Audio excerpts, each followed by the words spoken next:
அடுத்ததாக துலாம் ராசி நண்பர்களுக்கு ஆவணி மாத பலன்களை பார்க்கலாம்.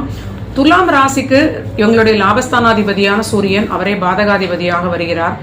கண்டிப்பாக இது ஓரளவிற்கு நன்மைகளை கொடுத்தாலும் தந்தை வழி இரத்த பந்த உறவினர்களிடம் சில பிரச்சனைகளை கொடுக்க வாய்ப்பு இருக்கிறது. அவங்களோட சில நீண்ட நாள் ஒரு பிரச்சனைகள் இருந்ததுன்னா ஒரே எதிரியா கட் ஆஃப் பண்ணக்கூடிய நிலை சிலருக்கு ஏற்படலாம். சில துலா ராசிக்கு இந்த காலகட்டத்தில் தந்தை வழி பிரச்சனைகளுக்கு ஒரு முற்றுப்புள்ளி வைத்து ஒதுங்கி விடக்கூடிய நிலையாக இருக்கலாம். அதே சமயம் உங்களுடைய பொருளாதார நிலைக்கு ஒரு பெரிய சப்போர்ட்டான ஒரு நல்ல ஒரு சர்ப்ளஸ்ன்னு சொல்ல முடியாது. அதே சமயம் தாராளமான பணப்புழக்கம், உங்களுக்கு திருப்தியான பணப்புழக்கம் கையில் ஏற்படும் அப்படிங்கிறதுக்கு சந்தேகமே இல்லைன்னு சொல்லலாம். அற்புதமான தைரியம், தன்னம்பிக்கை அதிகரிக்கும், பொருளாதாரத்தில் ஏற்றம்.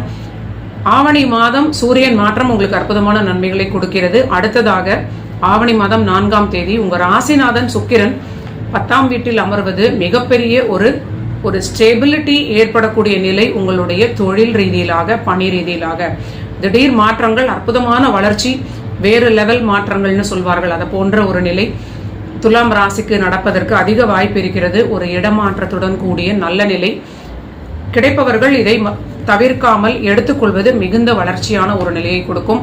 புதனுடைய மாற்றம் ஆவணி மாதம் 14ஆம் தேதி சிம்ம ராசியில் அமர்வது தந்தையுடைய ஆரோக்கியத்தில் சில கவனமான பலன்களாக சிலருக்கு ஏற்படலாம். தந்தையோட உறவினர்களோடு இருக்கக்கூடிய பிரச்சனை தந்தையுடன் கூட நேரடியாக சிலருக்கு ஏற்படலாம். தந்தைக்கு சில மருத்துவ விரயங்களாகவும் ஏற்படலாம்.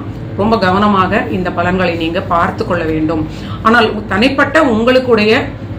தனிப்பட்ட ராசி நண்பர்களாக துலாம் ராசியினருக்கு அற்புதமான வளர்ச்சியாகவே இது ஏற்படுகிறது.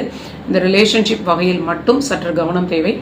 ஒரே வீட்டில் இருக்கக்கூடிய துலாம் ராசியினர் கணவன் மனைவியாக இருக்கிறவங்க கண்டிப்பாக வாழ்க்கை துணையுடைய மனநிலையில் ஒரு அக்ரஷன் இருக்கலாம், ஓவர் கான்ஃபிடன்ஸ் இருக்கலாம், டிப்ரெஷன் இருக்கலாம். கண்டிப்பாக இதனால் குடும்ப வாழ்வில் அவ்வப்பொழுது சண்டைகள் வரும். நீங்க விட்டு கொடுப்பது நன்மை அளிக்கும்.